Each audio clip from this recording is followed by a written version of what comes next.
They sold her like a debt, handed her to a stranger in the mountains to settle what her father owed.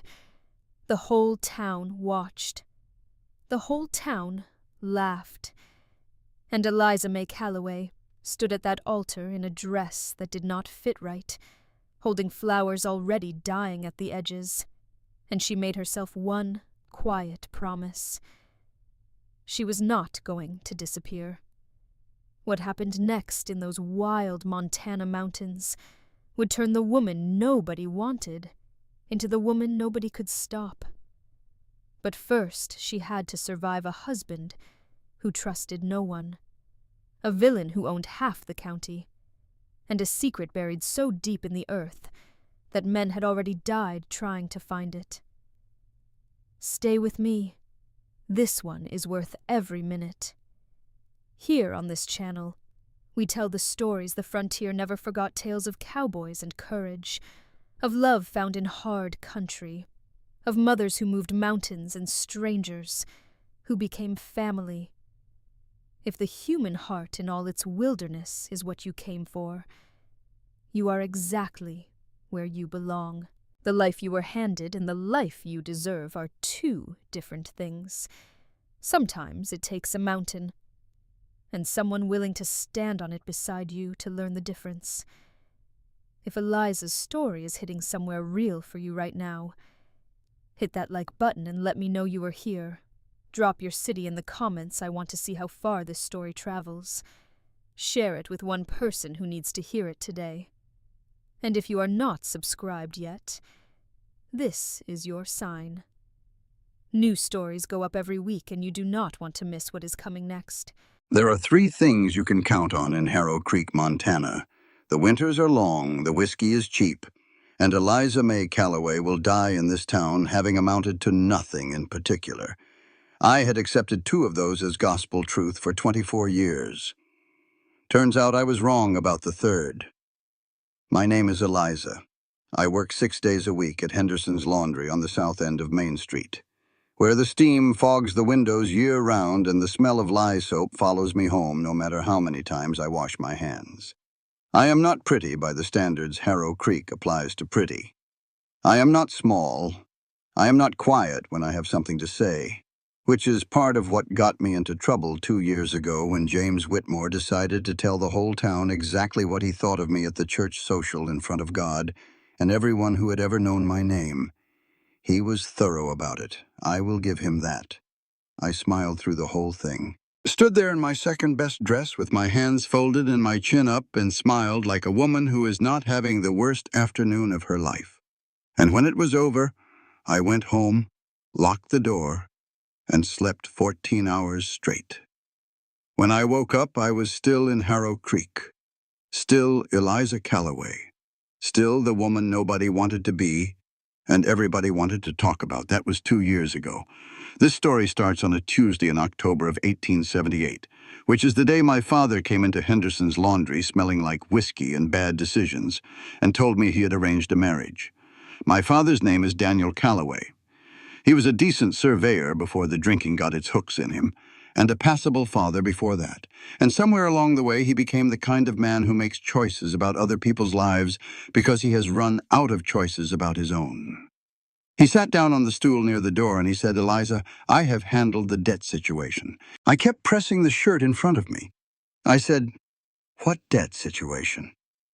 He said, "All of it." The iron was hot. I set it down carefully on the rest before I turned around, because I did not trust my hands.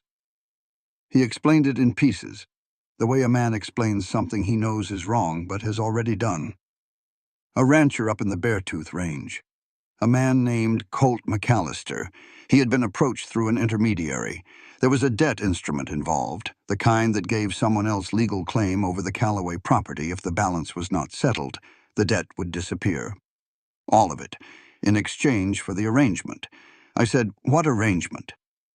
My father looked at his hands. He said, "Marriage." I walked out of Henderson's Laundry without my coat and went straight to my brother's office. Wade Calloway has been the sheriff of Harrow Creek for 8 months. Before that, he was a deputy. Before that, he was a man with a gambling problem and more charm than sense.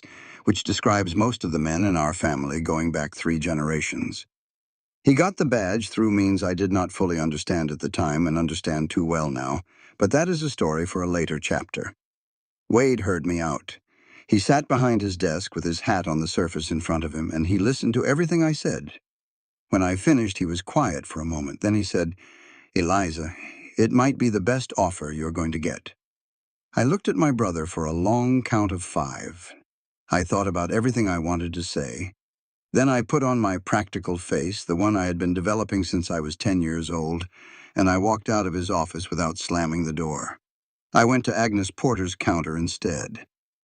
Aggie runs the only decent eating establishment in Harrow Creek, which is a counter with 6 stools and the best biscuits in the territory.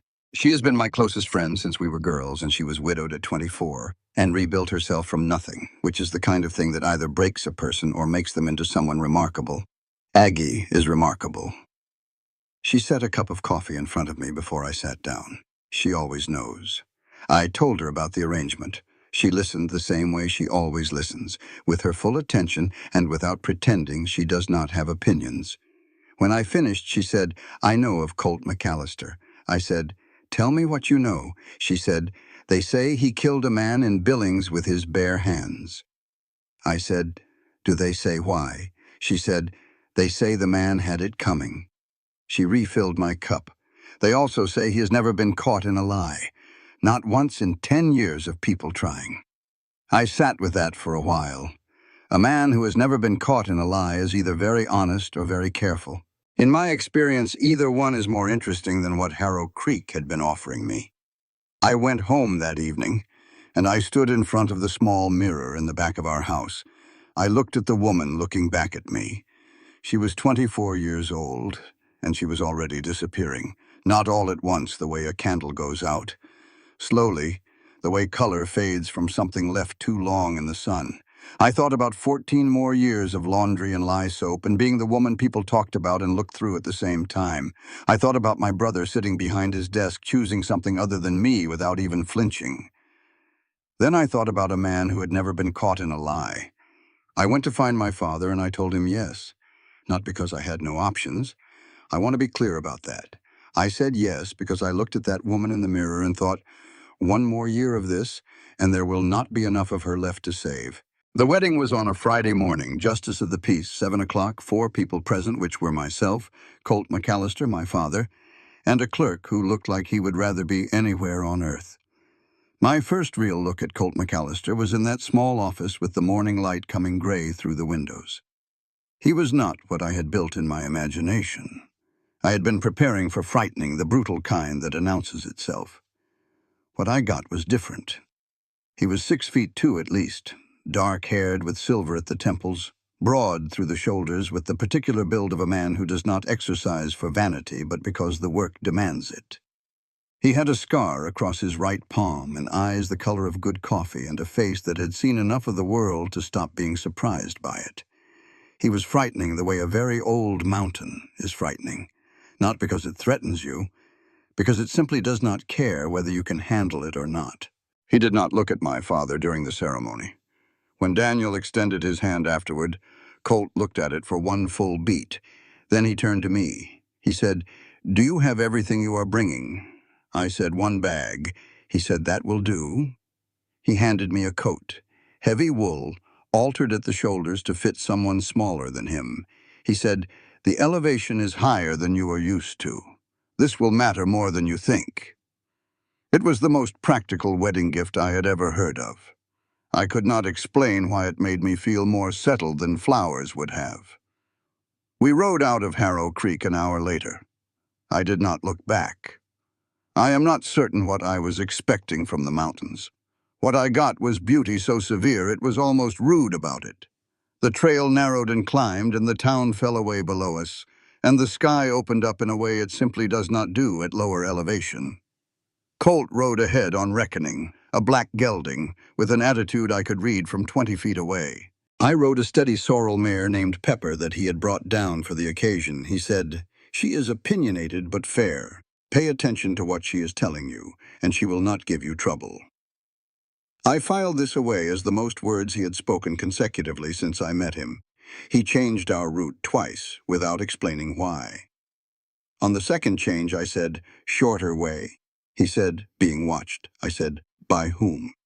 He said, "Don't know yet." I said, "Should I be concerned?"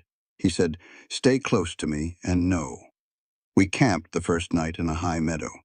I could not sleep. New sounds, new dark, the whole weight of what I had done pressing down on me like a second blanket. I got up to get water and found Colt in the rope corral with Reckoning, his forehead resting against the horse's neck, speaking low and steady. I stopped at the tree line. I could not hear the words, only the tone. The voice of a man who saves his softness for creatures that cannot use it against him. I went back to my bedroll without saying anything. I lay in the dark thinking about what it means when a man is more open with an animal than with any person. Something happened to him. Something took his trust away so thoroughly that he only gives it to things that cannot betray it. I fell asleep trying to figure out what it would take to make Colt McAllister speak to a person the way he spoke to that horse. I did not have an answer. But somewhere in that cold mountain dark, I decided I wanted to find out. We reached the McAllister Ranch on the afternoon of the third day. I saw it from a distance first, a structure built against a cliff face with smoke already rising from the stone chimney, surrounded by cleared land and outbuildings that spoke of years of deliberate, focused work. As we drew closer, the details filled in. Thick log construction, a wide porch across the front, a barn set back to the east, a workshop that smelled of pine resin and iron even from outside. It was larger and more solid than I had expected, more cared for. This was not a man marking time. This was a man who had built something with intention. Colt showed me the house in the efficient manner of someone completing a necessary task.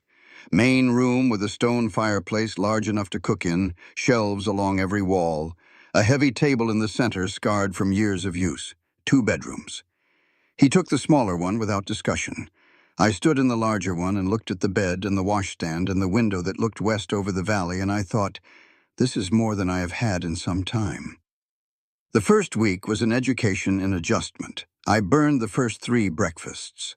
Colt ate them without comment. I could not decide if this was patience or indifference, and after 3 days I decided it did not matter which. The effect was the same.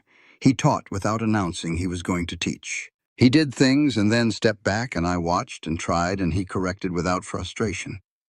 When I did something wrong, he told me what was wrong and how to do it differently.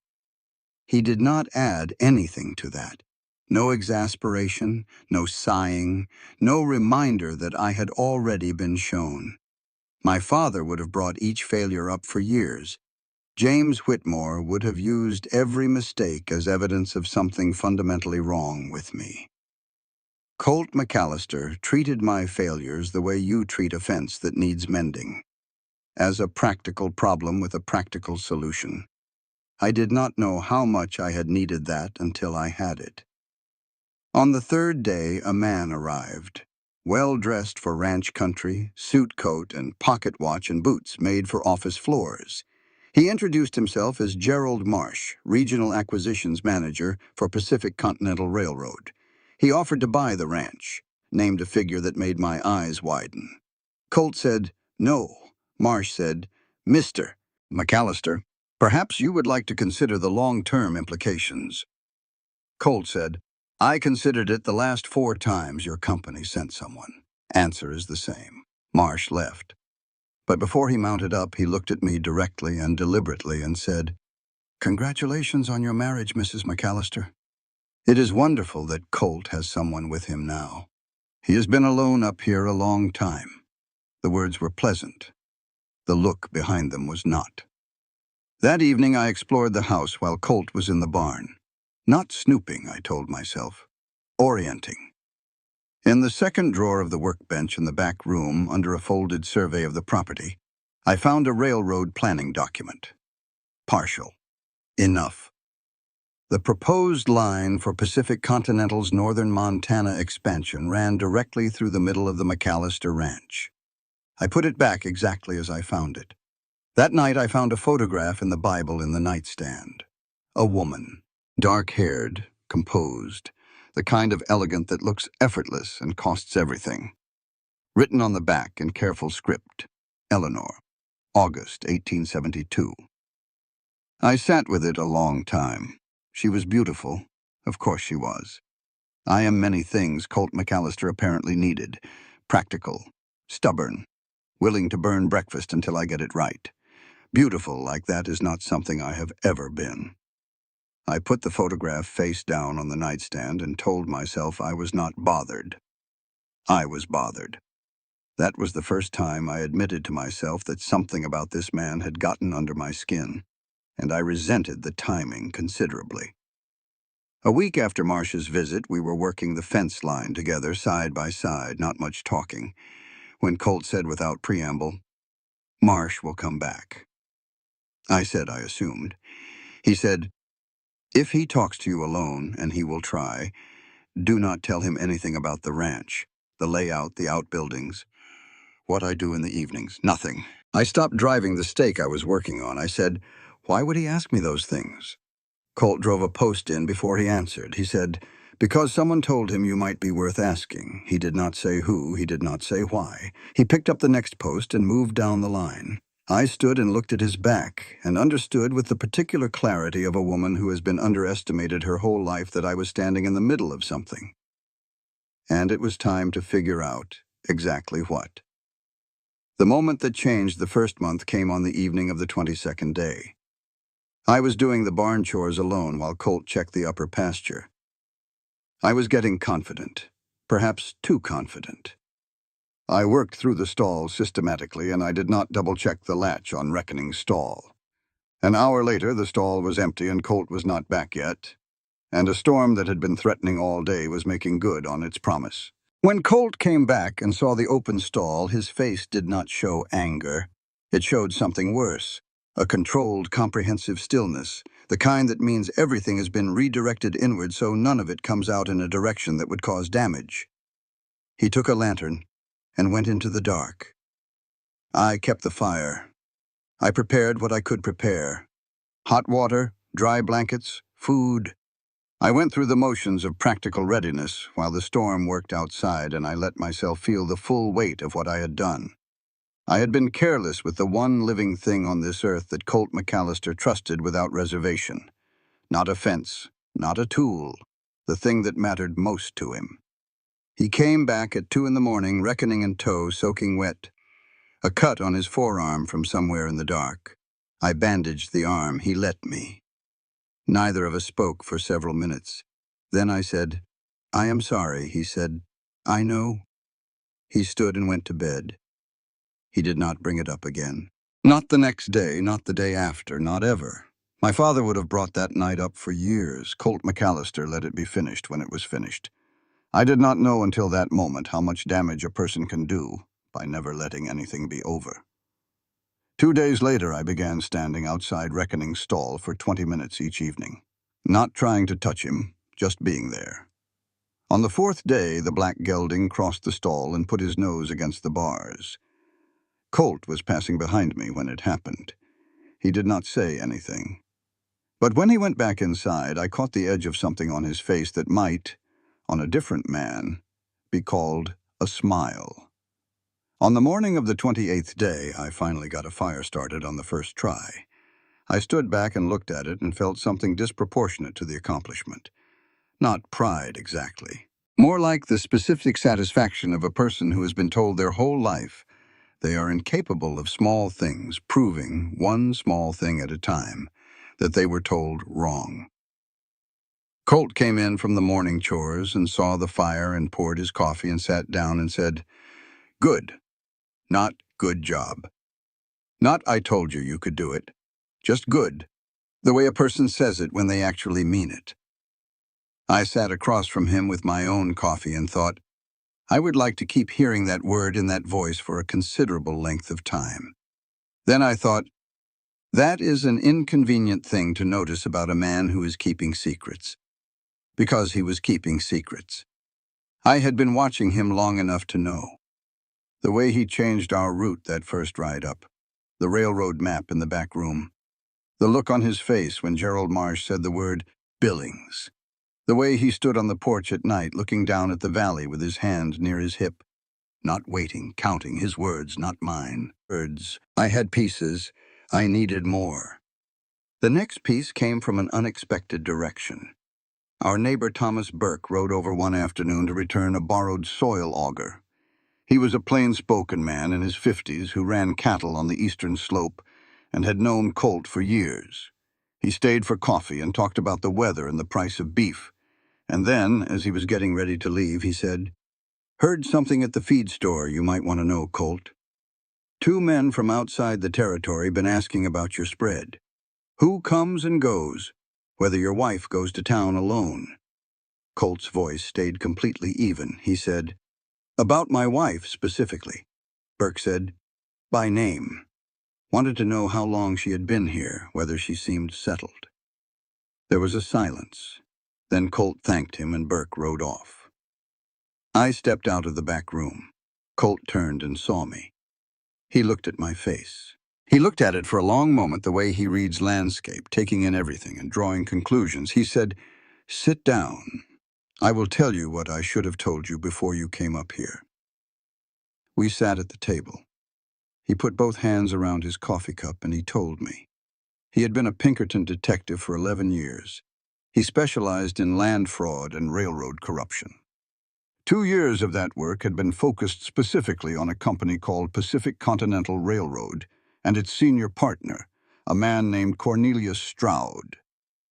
What he had gathered in those 2 years: land seizures documented with forged instruments, bribery payments traced through 3 sets of books, 2 deaths tied to company enforcers that had been ruled accidents by cooperative local officials. Enough to send Stroud and 6 other men to federal prison. Before he could file the report, someone inside the Pinkerton organization sold him out. His supervisor, later discovered to be on Stroud's payroll, tipped off the company. Colt had 48 hours warning. He took the evidence and disappeared. He came to the Beartooth Range because his grandfather had built the first cabin on this land, and because nobody at Pinkerton or Pacific Continental knew he had a connection to Montana. "And the evidence," I said, "it is here." He said, "Yes, on the ranch.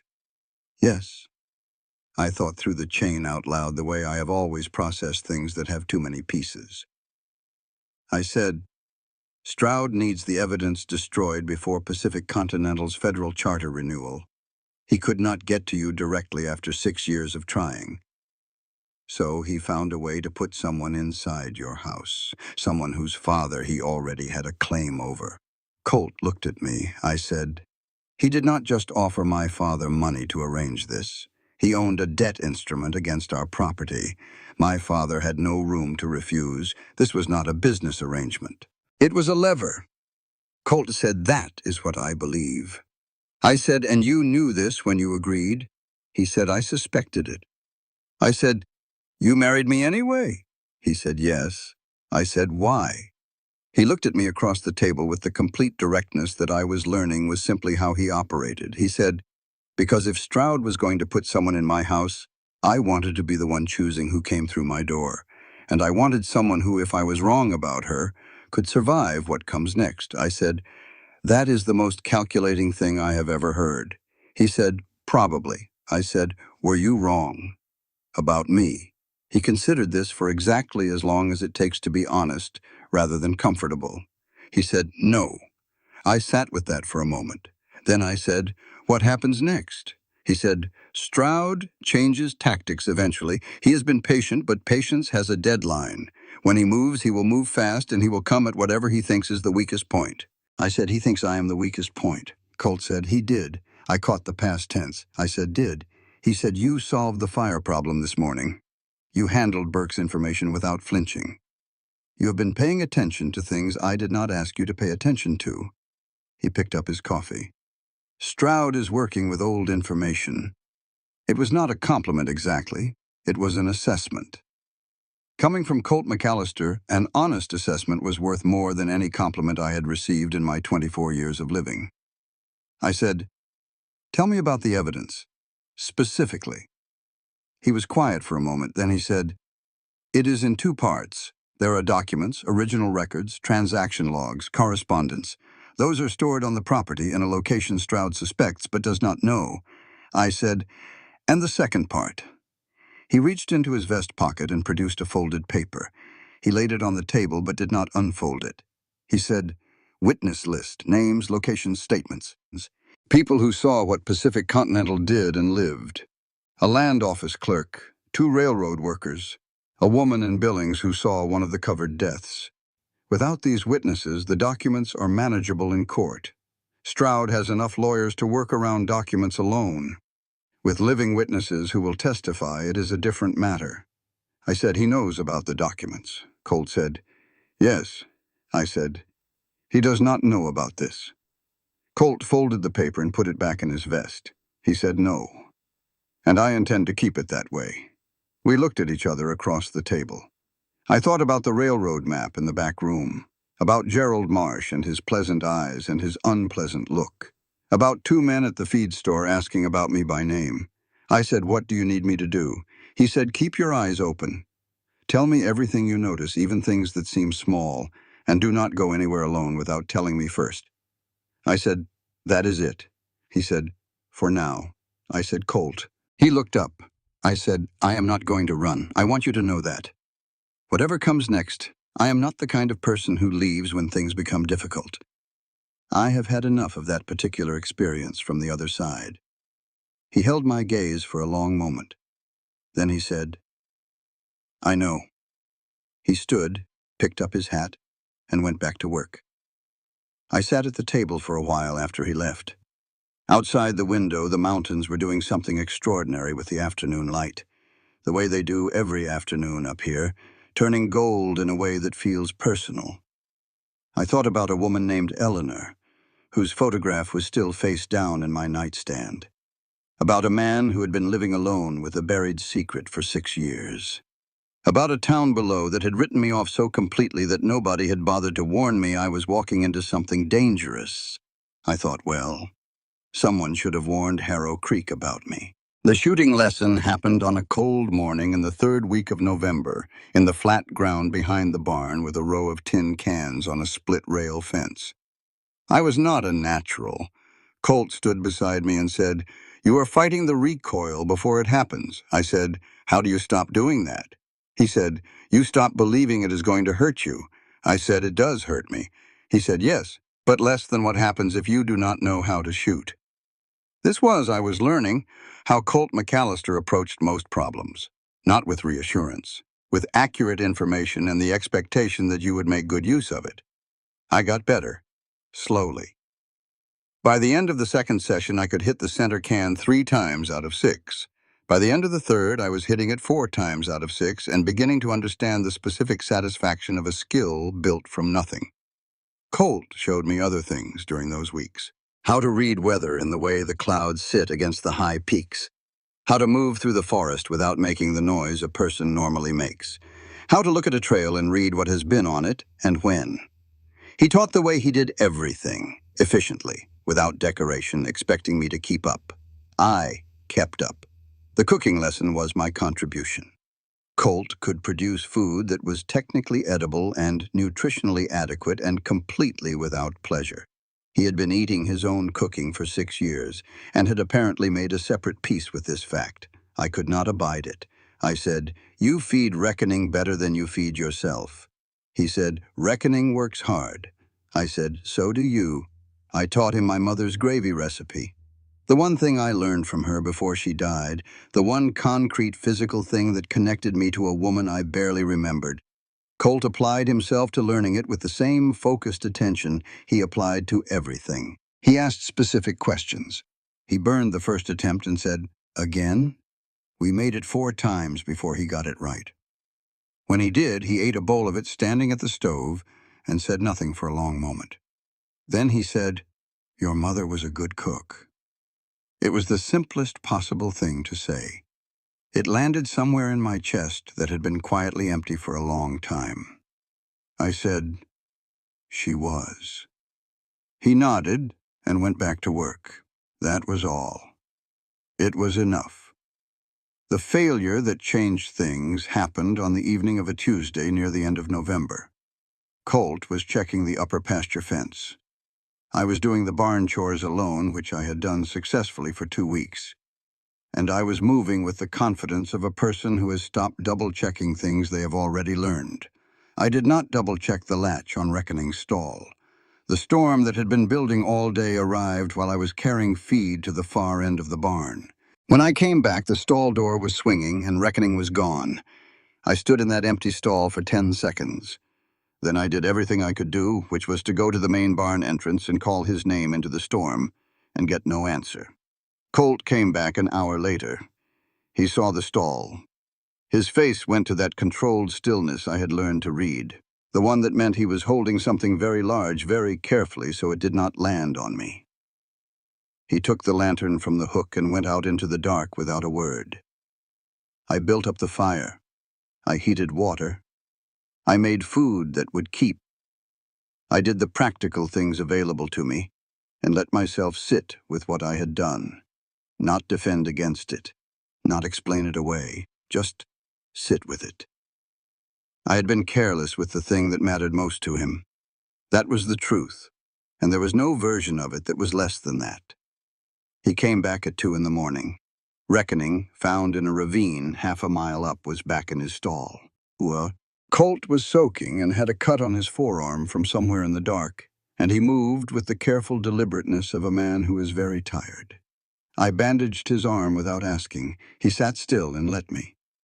When I finished, I said, "I am sorry. Not because I had no choice, because I was careless, and I know better, and I am sorry." He said, "I know." A pause.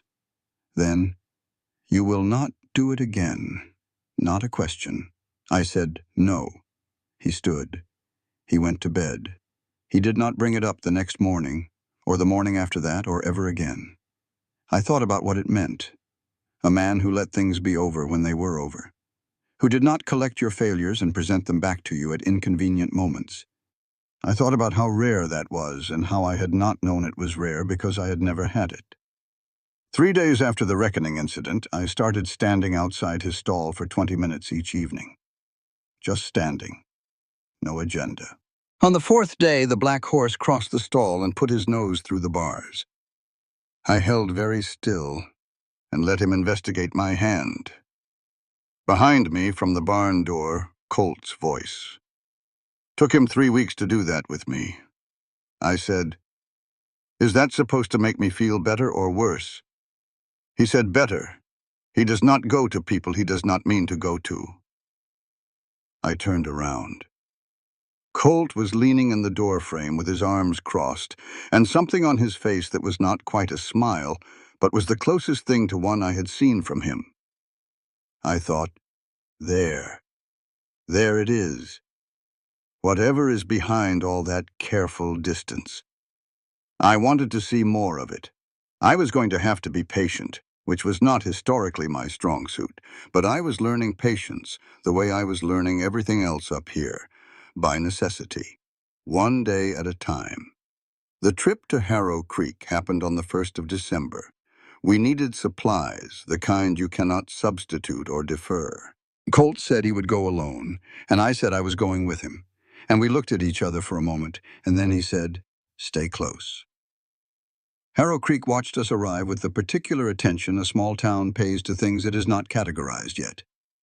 I had been gone 6 weeks, and in that time I had changed in ways I could feel but not fully articulate. I walked differently. I took up the space I took up without apology. Aggie saw it immediately. She said, "You look different." I said, "I have been chopping wood." She said, "That is not what I mean." She served us coffee at the counter and gave me information the way she always did, woven into conversation so naturally that you did not realize you had been briefed until she was already on to the next thing.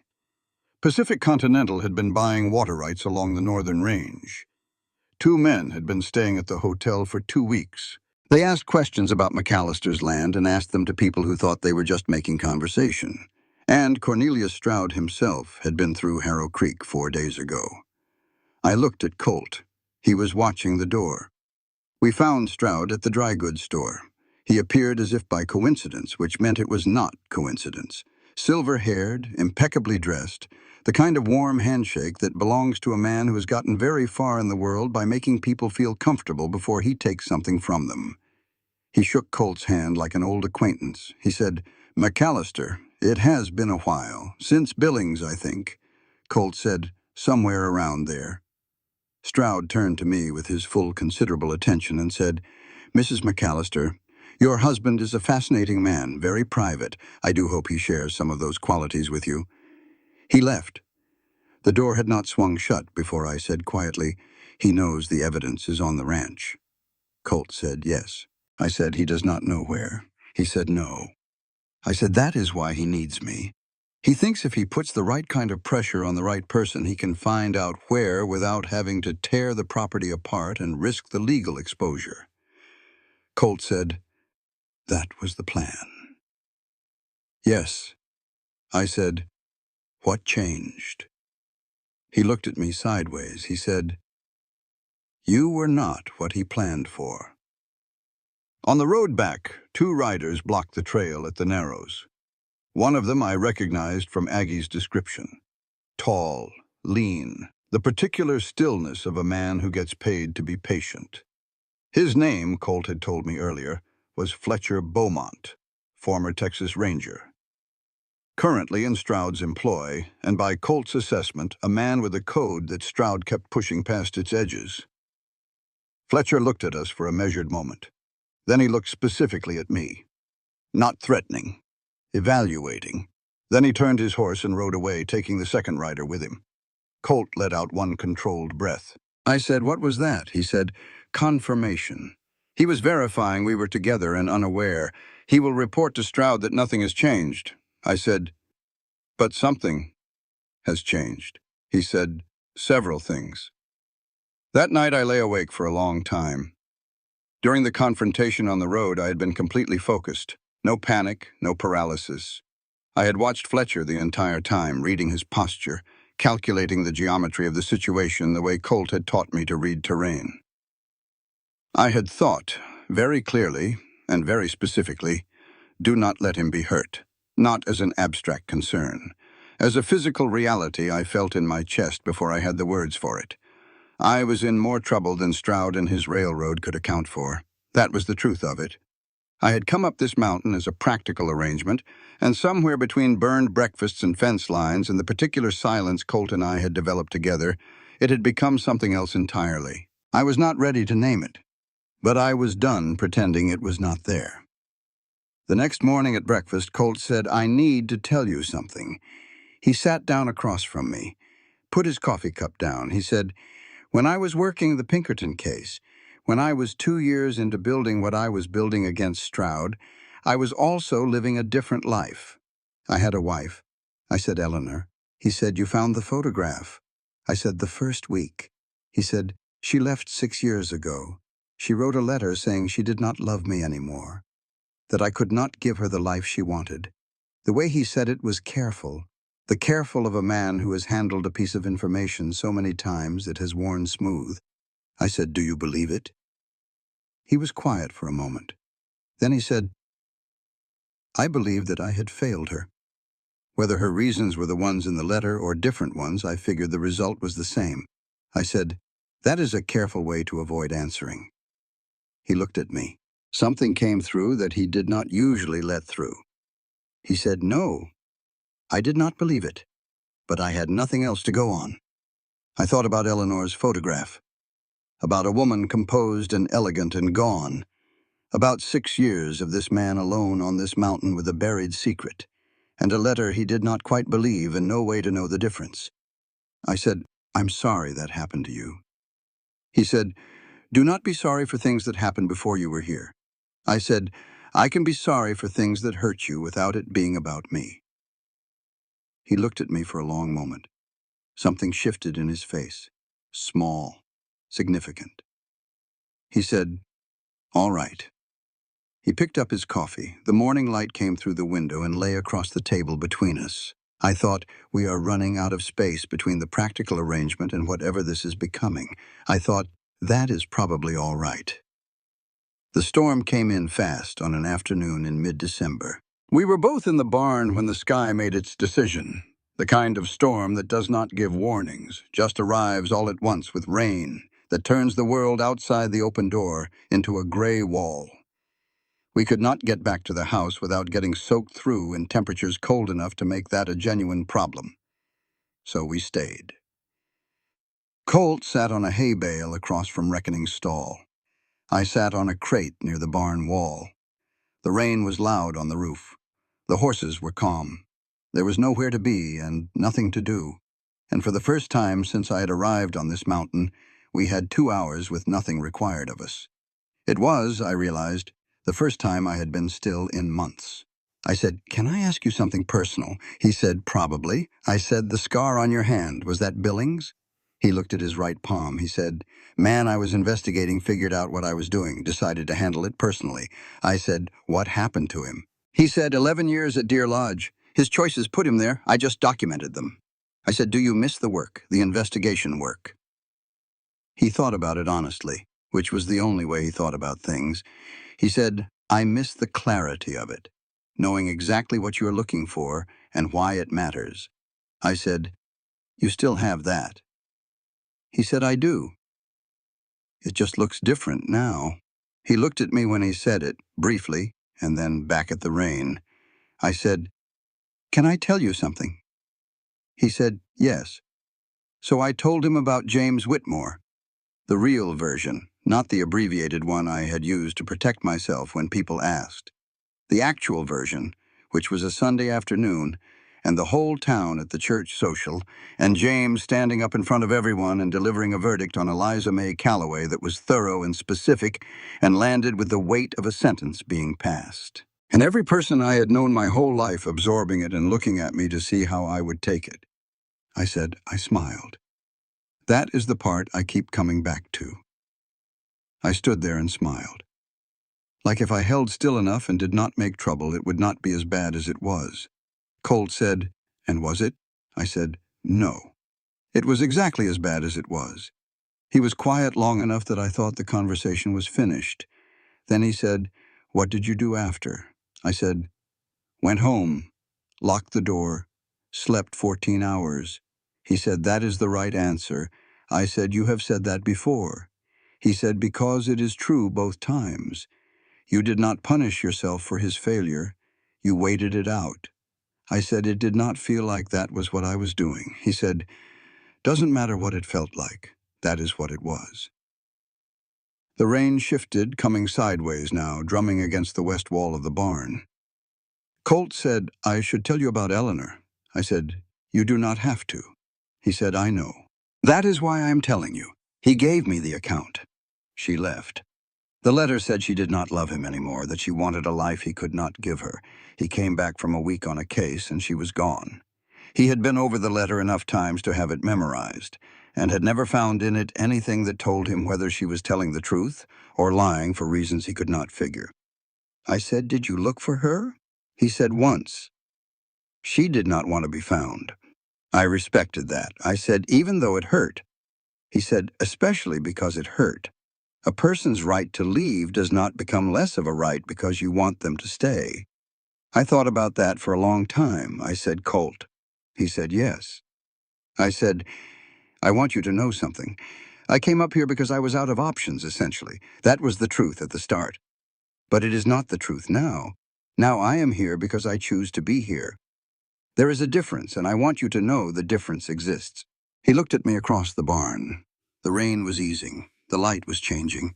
He said, "Why are you telling me that?" I said, "Because you deserve to know when someone is choosing you, not settling, not running out of alternatives.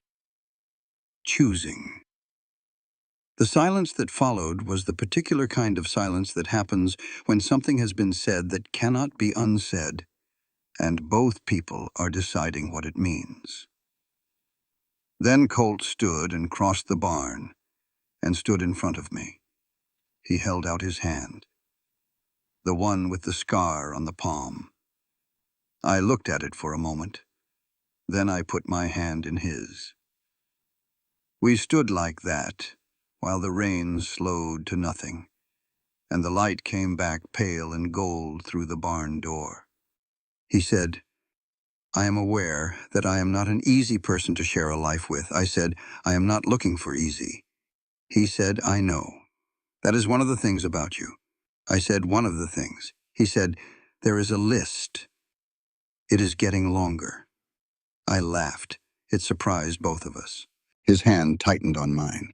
We walked back to the house together through the wet, clean air of after the storm. Neither of us said anything else. Neither of us needed to. Ruth McAllister arrived on a gray morning in the second week of December. She came alone on a horse that had seen better decades, but had good sense, and she covered a day's ride without apparent difficulty. She was small and direct and had her son's eyes and none of his inclination toward silence. She evaluated me in the first 10 minutes without appearing to do so. While Colt was putting up her horse, Ruth sat at my table and accepted coffee and said, "You have put some flesh on your hands." I said, "Ranch work." She said, "Good." I was afraid he had married someone decorative. I said, "I am many things. Decorative is not high on the list." She looked at me for a moment with those sharp eyes. Then she said, "No, I can see that. Good." Colt came in from the barn. He took one look at his mother's face and mine, and something in his expression shifted. He knew the way he always knew when a room had changed while he was out of it. Ruth said, "Sit down, Colt. I have something to tell you that I should have told you a year ago and did not, and I am correcting that now." She told us about Eleanor, the full account.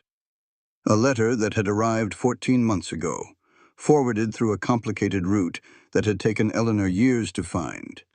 Written 3 weeks before Eleanor died of fever in a Carson City boarding house. Stroud had gone to see Eleanor personally, not an intermediary. Stroud himself, which tells you how seriously he took the threat Colt represented. He gave her a clear choice: leave Colt and remove his primary distraction from the investigation, or Stroud would arrange for Colt to die in a manner that would look like a work accident. He gave her 48 hours to decide.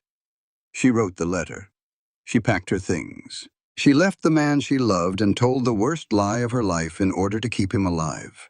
She had spent 6 years trying to find a way to get the truth to Colt without Stroud finding out. She ran out of time before she found one. The kitchen was very quiet. Colt read the letter twice. He set it on the table. He looked at it for a long time. I did not try to fill the silence. I sat across from him and stayed. Finally, he said, "She thought I could not protect myself." Ruth said, "She thought you could not protect yourself from something you did not know was coming at you." He said, "She should have told me." Ruth said, "She was afraid you would go straight at Stroud and he would kill you for it." He said, "She was not wrong about that." He said it quietly, the voice of a man who is feeling something enormous and is managing it by being very precise with his words. I said, "She was not wrong about any of it except one thing." He looked at me. I said, "She did not tell you, and you would have wanted to know, even if it was terrible. Even if there was nothing you could do, you would have wanted the truth." He said, "Yes." One word, everything behind it. Ruth stayed for coffee and then said she would give us the evening and rode to Thomas Burke's place to sleep.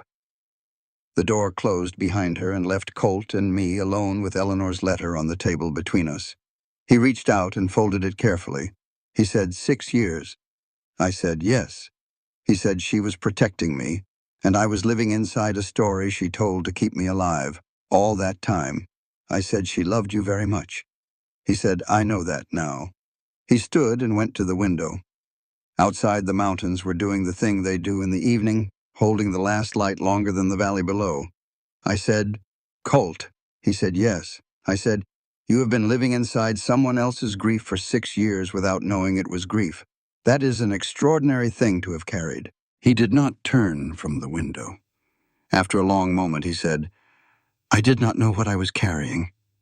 "That is the strange part. I just thought it was ordinary." I said, "It was not ordinary." He said, "No." I got up and went and stood beside him at the window, not touching him.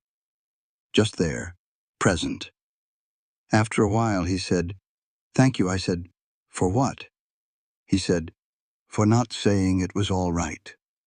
Because it is not all right. It is just true. and I'm more grateful than I can say for someone who knows the difference. The next morning, a man rode up to the gate and left an envelope tied to the post and rode away. Colt read it at the table. He read it twice, then he put it face down. He said, "Stroud has given us 2 weeks to sign a sale agreement at the price Marsh named. If we do not, he will bring what he knows about my Pinkerton work to certain federal contacts and present it in a way that will be legally inconvenient." I said, "Can he do that?" He said, "He can create trouble. Enough trouble to tie me up in proceedings for a year or more. Away from this ranch, away from the evidence." I said, "That is his plan. He cannot destroy you outright without risking exposure. But he can move you off this land long enough to find what he's looking for." Colt said, "Yes." I said, "Then we need to move first." He looked at me. I said, "We cannot wait for him to come to us. We need to take this to someone he does not control. A federal circuit judge, not a local court. Someone with the authority to receive the evidence and act on it before Stroud can interfere." Colt said, "The local judicial apparatus is compromised. Stroud has been working on that for 3 years." I said, "I know someone who can reach the circuit court in Helena." He said, "Wade." I said, "He is the sheriff. He has the authority to send a formal request for judicial review to the federal court. If he does it through the right channels and moves fast enough, Stroud cannot stop it without tipping his hand." Colt said, "Your brother has been telling Stroud everything about this ranch for months." I said, "I know." He said, "How do you know?" I said, "Because he would not look at me when I came to him at the beginning, and because he let them use me without warning me. Wade knows exactly what he did. That is the kind of guilt a person cannot hide from someone who has known them their whole life." Colt was quiet. I said, "I can reach him. Alone is better. You walking into his office tells Stroud everything." He said, "I do not like this." I said, "I know." He said, "If something feels wrong, you do not wait to be certain. You leave." I said, "If something feels wrong, I leave." He held my eyes for a long moment. Something moved through his face. He said, "Come back to me." I said, "I will come back." Harrow Creek felt smaller coming back to it alone. Aggie at the counter gave me everything she had in under 5 minutes. Wade had been jumpy for 3 weeks. 2 men from the hotel had been seen going in and out of his office. Stroud had been through 4 days ago and met with Wade privately for 2 hours. She said, "Something is moving." I said, "I know toward what." I went to Wade's office after dark, sent the deputy home with a message about a family matter that needed privacy. Wade, when he saw me alone, looked the way a man looks when he's been dreading a conversation long enough that its arrival is almost a relief. I laid out what I knew. Not everything. Enough. When I finished, I said, "Tell me what your part is in this." He tried to redirect, then to minimize. Then he looked at my face and stopped trying. It came out in pieces the way confessions always do. The worst parts last. 8 months ago, drowning in gambling debt that the salary of a deputy had never been able to touch. A man from out of territory with a proposal. The debt paid overnight. The sheriff's badge arranged through channels he did not ask about. The instructions: report Colt's patterns, his visitors, any sign he was planning to move. Report anything that changed, including if a wife appeared on the scene. Wade said, "I told myself it was land negotiation, business, nothing that would hurt anyone." I said, "You told yourself what you needed to tell yourself." He said, "Yes." I said, "The night I came to you, the first day, you knew what I was walking into." He said, "I thought you would be safe. McAllister is not a violent man toward women." I told myself you would be fine. I said, "You let them use me." He looked at his hands. He said, "Yes, I did." The silence between us held 24 years of a difficult, incomplete sibling relationship. All the ways we had failed each other. All the ways I had not asked for help, and he had not offered it without being asked. He said, "I am sorry. Not just for this part." I said, "I know." I told him what I needed. Use his remaining authority to send a courier to the Federal Circuit Court in Helena requesting emergency judicial review of a land fraud case. Bypass the local courts entirely. Move fast enough that Stroud could not intercept it. Wade said, "If I do that, Stroud will know by morning." I said, "I know." He said, "I will lose the badge." I said, "Yes." He said, "And I will have to testify. Everything, including what I did." I said, "Yes." He was quiet for a long time. He turned his hat in his hands the way he used to do when we were children and he was working something out. Then he stood. He said, "Courier office closes at 9. He picked up his hat and went. I stood in his empty office for a moment. Then I went outside. Fletcher Beaumont was waiting in the gap between two buildings. He did not step toward me. He said, "Stroud moved the timeline. He is sending men to the ranch tonight." I said, "How many?" He said, "4, including me." He paused. "I am telling you this." I said, "I know you are." He said, "That is all I'm doing." He walked away. I stood on the dark street of Harrow Creek and did the calculation. Colt was alone at the ranch. Stroud was moving tonight. I was on foot until I reached the livery. I ran. Pepper was ready in 20 minutes. I did not take the main trail. I took the back way, the route Colt had shown me the second week, the one that was steeper and harder but shorter by 40 minutes. In the dark alone, I rode hard up the mountain I had learned. I thought about a great many things on that ride. I thought about a woman who had been disappearing in a laundry in Harrow Creek. I thought about 14 hours of sleep after the worst afternoon of her life, and waking up and still being in the same town. I thought about what it meant to finally be somewhere that required everything you had. I thought about Colt standing in the corral at 4 in the morning, speaking soft words to a horse because it was the only safe place he had to put his softness. Not anymore, I thought. That is going to change. I pushed Pepper faster and did not look back. I smelled the extra horses before I saw them. 4 horses in the tree line east of the barn, not at the post, not announcing themselves. I left Pepper in the brush 50 yards out and went the rest of the way on foot. Through the front window, lamplight and 4 men. Colt at the table, not bound but holding very still with the posture of a man who has read the room and made a decision about timing. 2 men I did not know at the door and window respectively. Fletcher Beaumont standing to the side, positioned slightly away from the others, and Cornelia Stroud across the table from my husband, patient and almost gentle, saying, "This does not need to be difficult. I have no personal interest in your death, Colt. I have a professional interest in those documents. The location, that is all." Colt said, "You could look." Stroud said, "We will, but you would be dead before we found them, which I would prefer to avoid. So let us simply have this conversation." I crouched below the window and thought. The box held the documents. Stroud knew about the box. He did not know about what Colt carried in his vest pocket. The folded witness list with the names and locations of living people who would testify. Documents without witnesses were manageable in court. Stroud had lawyers who could handle documents alone. Documents plus a witness list, plus those witnesses already instructed to go to Helena if something happened to Colt, was a different situation entirely. Stroud was about to get a surprise. I went to the northeast corner of the garden. The gnarled oak. The ground beneath it softened by recent rain. I dug with my hands and found the metal box at 14 inches down, exactly where I had calculated it would be based on the way Colt always paused near that tree when he did the evening walk of the property.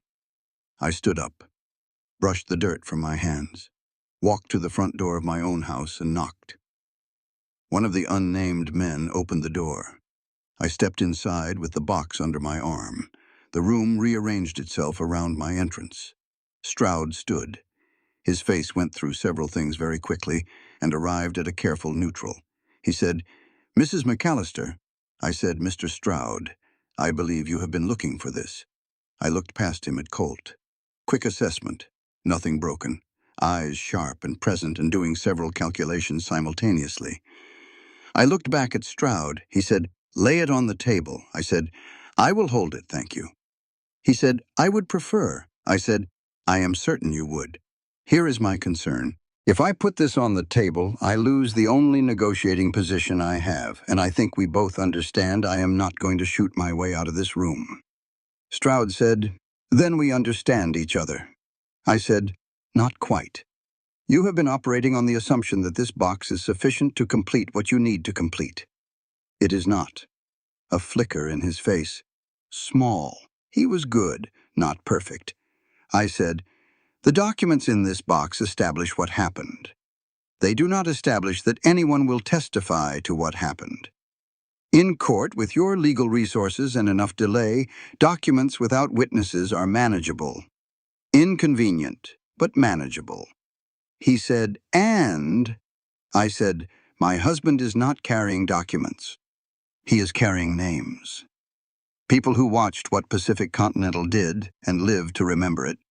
People who, if something happens to Colt McAllister, have been instructed to present themselves to the Federal Circuit Court in Helena. Tonight's date specifically, I said this as fact. It was partially inference. I knew Colt would have made this arrangement because I knew how Colt thought. I said it the way he had taught me to say things I was certain of, without decoration. Stroud looked at Colt. Colt said, "She is right." The room held. One of the unnamed men shifted his weight. His hand moved toward his hip. Fletcher Beaumont stepped between him and me. One movement. Efficient. His body repositioned in the geometry of the room in a way that changed everything. He said, "That is far enough." The man looked at Stroud. Stroud said, "Fletcher."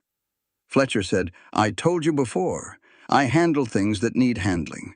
This does not need handling. This is a man and his wife in their own house with a legal matter before the federal court." He did not raise his voice. "We are leaving." Stroud said, "You work for me." Fletcher said, "I did." He looked at Stroud with the particular clarity of a man who has found the line he will not cross, and is relieved to have found it at last. "Not past this." Stroud looked at the box under my arm. He looked at Colt.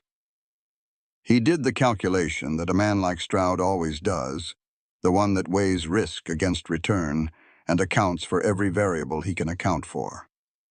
He could not account for this one. For a woman he had underestimated standing in the middle of his plan with his most useful tool refusing to work. He said, "This is not finished." Colt said, "It is finished tonight. That is enough for tonight." Stroud and his two men left. Fletcher last. He paused in the doorway and looked at me. He said, "The warning I gave you, did it reach you in time?" I said, "It got me here." He nodded once. Went. The door closed. Colt was across the room before I had fully processed that we were alone. He took the box from my hands and set it on the table, and then put both his hands on my face and looked at me the way he had never looked at me before, without the careful distance, without the calculations. He said, "You could have been killed." I said, "I calculated the room." He said, "Eliza." I said, "You taught me to calculate the room."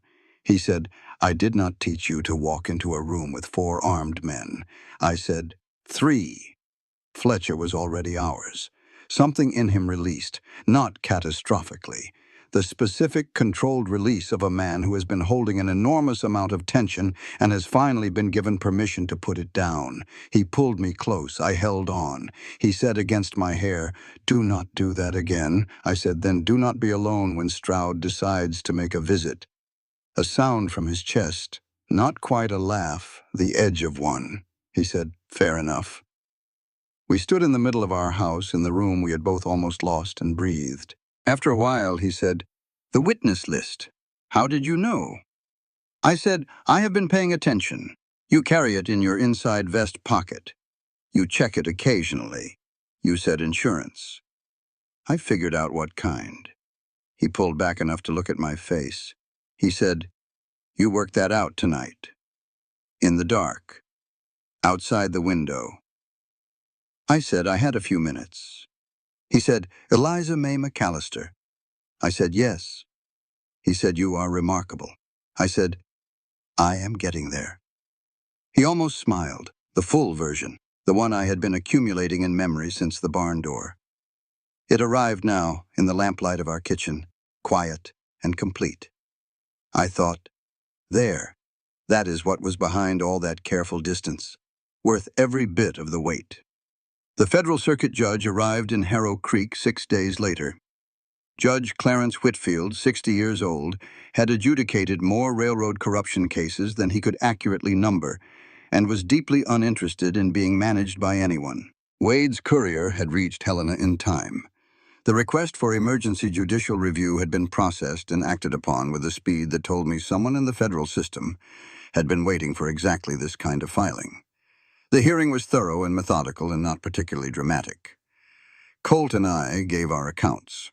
Fletcher Beaumont appeared through his own attorney, having arranged a cooperation agreement before anyone asked him to, and provided the operational specifics that transformed documents into a prosecutable case. Stroud was taken into federal custody. 2 Pacific Continental partners were named in the same filing. The railroad's charter renewal was suspended pending investigation. Wade testified for 4 hours. He walked out of the courthouse, a former sheriff and a man I recognized, which was something I had not been certain I would be able to say again. I found him on the courthouse steps. He looked lighter and worse at the same time, the way a person looks when they have put something heavy down after carrying it too long. I said, "What will you do now?" He said, "Start over somewhere that does not know me. Maybe go back to survey work." I used to be good at it before I talked myself out of it. I said, "You were good at it." He said, "How would you know?" I said, "Because I watched you. Even when you thought no one was watching." He looked at me. His jaw moved. He said, "I am sorry, Eliza, not just for the recent part, for all of it." I said, "I know." I considered. Then I said, "Write to me when you get where you are going. Do not disappear." He nodded. We did not hug. That was not where we were yet. But I did not walk away without looking back. That was new for both of us. My father came to find me at Aggie's counter 2 days after the hearing. He was sober, which was the first thing I noticed. He was smaller than I remembered, which was the second. He said he was sorry. Not eloquently, just bare and simple and repeated once. I listened to all of it. Then I said, "I am not ready for anything from you yet. I might be later. I do not know." He nodded and got up and left. It was not forgiveness. It was a door left slightly open instead of closed. That was all I had. Maybe all he deserved.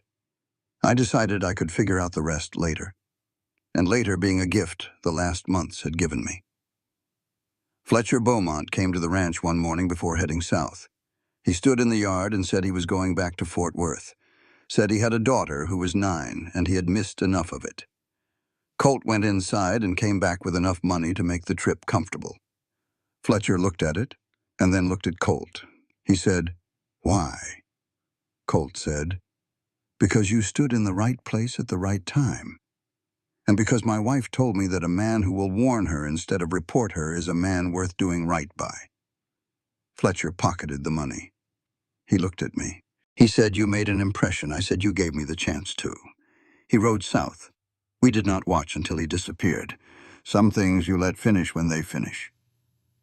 On the evening after everything was settled, after the legal machinery had completed what it needed to complete, and the people who needed to leave had left, Colt and I sat at our table in our house with the fire built and the mountains doing what they always do at evening, holding the last light longer than the valley below. He put the metal box on the table and opened it. He took out the documents and stacked them neatly. Then he set the folded witness list beside them. He said, "It is done." I said, "Yes." He said, "I do not know what to do with an evening that is not this." He gestured at the papers, at the window, at the 6 years of watching and waiting and calculating. I said, "You will learn." He said, "Will I?" I said, "I intend to be extremely loud and difficult, and I will probably burn breakfast twice a week for the rest of our lives. You will not notice the quiet." He laughed. A real one. Not the controlled almost version I had been collecting. An actual laugh from an actual man who had just been surprised into happiness. I said, "There it is." He said, "What?" I said, "I have been waiting for that since the second day. You fed my burned eggs to reckoning when you thought I was not watching, and I thought, there is a man with a real laugh somewhere in there, and I intend to find it." He shook his head slowly, something completely warm in his face. He said, "Eliza." I said, "Yes." He went to the bedroom and came back with the wooden box I had found under his bed the first week, the locked one. He put a key on the table beside it. He said, "It is yours to open." Inside were letters. Eleanor's, the ones that had eventually reached Ruth through a complicated forwarding route, and underneath them, in different handwriting, a single page. Colt said, "I wrote that 3 years ago, when I had given up on most things. It is not important now. But I wanted you to have it so you understand where I was before." I read it. It was one page. A man alone on a mountain, writing to no one in particular about the specific weight of deciding to stop waiting for things to change. It was the most honest thing I had ever read. I folded it carefully and put it back in the box. I said, "Thank you." He said, "For a depressing letter." I said, "For trusting me with the before." He looked at me across the table and said what he had been working toward for months, with the complete simplicity of a man who has finally stopped calculating and started just living. He said, "I love you, Eliza. I love you in a way I had stopped thinking I was still capable of, and I would like to spend the next considerable portion of my life demonstrating that rather than just saying it." I crossed the room, stood in front of him. I said, "You have been demonstrating it for months." He said, "Then I will keep doing that." I said, "Yes, you will." The kiss we shared was not our first, but it was the first that carried the full weight of everything we had built and survived and chosen. Unhurried. Because we had both learned that unhurried is a gift and not a weakness. 6 months later, on a spring morning in 1879, I stood on the porch of the McAllister Ranch with coffee in both hands and watched the sun come over the Beartooth Range. The ranch had a second corral. Colt was training horses again, properly, with purpose. 3 families from the valley had arrangements for horses in the spring. He moved among them with the ease of a man who has stopped bracing for the next thing to go wrong. Aggie and I had opened a supply exchange in Harrow Creek. I rode down twice a week. It mattered. I was good at it. Aggie said I was a natural at commerce, and I said I was a natural at paying attention, and she said those were the same thing. A letter had come from Wade last month, postmarked Colorado. Survey work. His handwriting looked steadier than I remembered. I wrote back. My father had not reached out again. I had not reached out to him. The door I left open was still there. I checked on it occasionally, the way you tend to something you are not sure you want to heal but are not ready to let go of. That was honest. I was trying to be honest.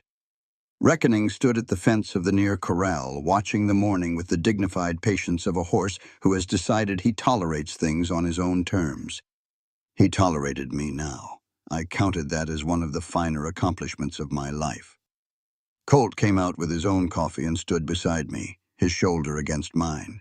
Neither of us talking because neither of us needed to.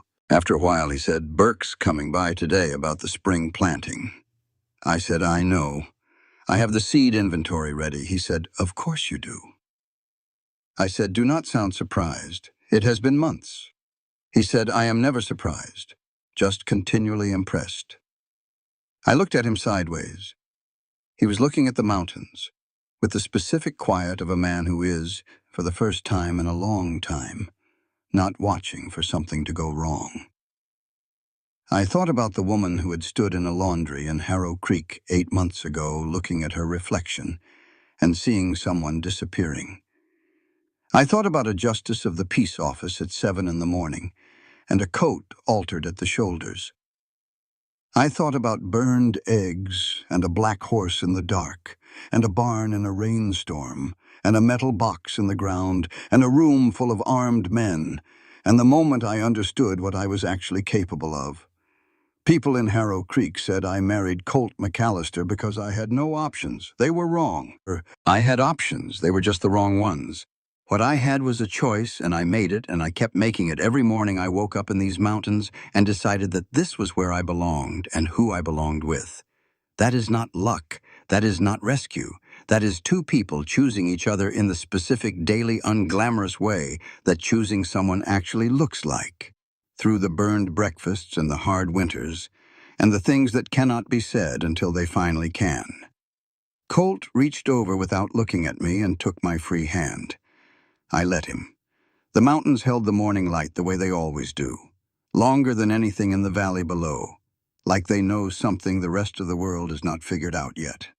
I thought I might be starting to learn what that thing is. It is this, right here, exactly this. And I would not trade a single hard morning of it for anything the easier life had on offer. I burned breakfast an hour later. Colt gave it to reckoning without comment and made more. That was everything. That was all of it. That was enough. This story exists within the realm of fiction, where imagination shapes reality. Any similarities to real-life individuals, organizations, or events are entirely coincidental. The author does not endorse or represent any real entity through the content of this work.